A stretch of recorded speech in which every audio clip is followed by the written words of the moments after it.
राम्रो हान है राम्रो त्यहाँ भएन भने त हुँदैन नि फेरि मिल्ने गरी हान अब फेरि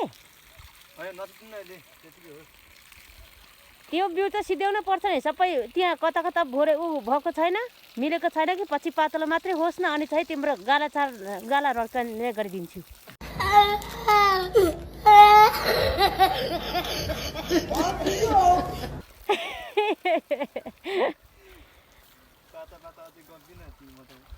अनि छाडा हुन्छस् नि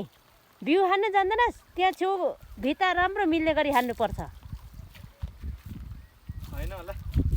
होइन नभन पछि त्यहाँ ऊ मात्रै आओस् न झार मात्रै आओस् न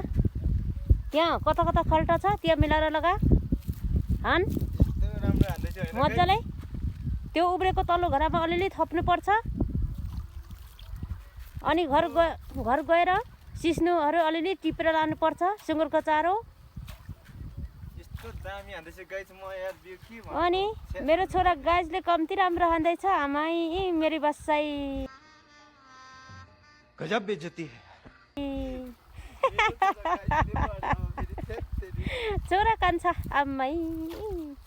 मेरो छोरा गाइज मेरो छोरा कान्छा गाइज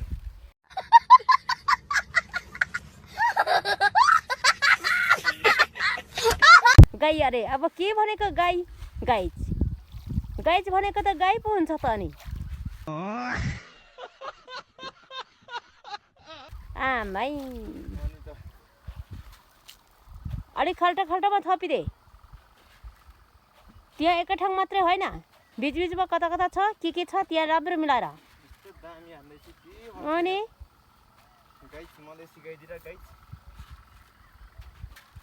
लुपे मेलो अब सिध्यो तल्लो त्यो अलिकति छ भने तल्लो आँठामा फेरि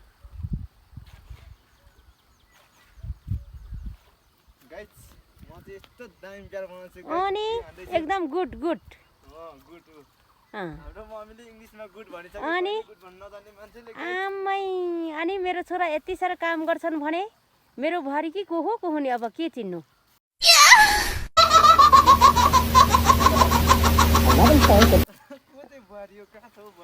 अनि को एन पापाको ओखेलाइलाई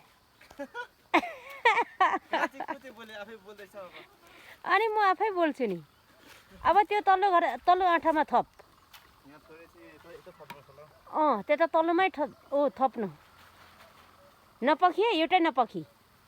पकाउँछस् नि फेरि गोदै भेट्छस्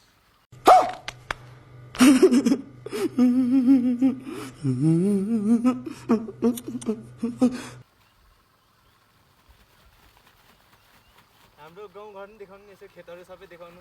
अनि यति राम्रो खेतहरू छ आमामा कहाँ गर्नु सकिन्छ र आमै हाम्रो गाउँ भनेको त सानो मधेस पो त मधेसभन्दा सानो अलिकति सानो मधेस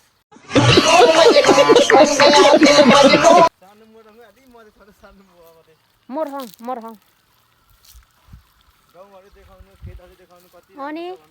राम्रो होइन है राम्रो अनि यी हेर न खेतहरू सबै अनि देखिरहेछ त अनि देखाइरहेछु त यति मजाले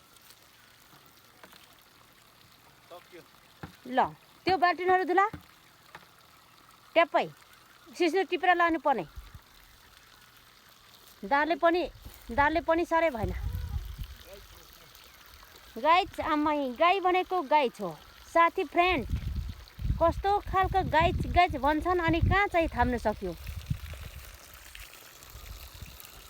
किन त्यहाँ बसेको फेरि अघि गरिसकेकोमा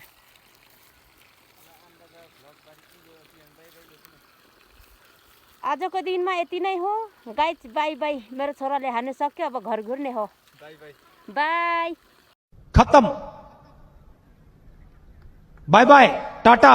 गुड बाय गया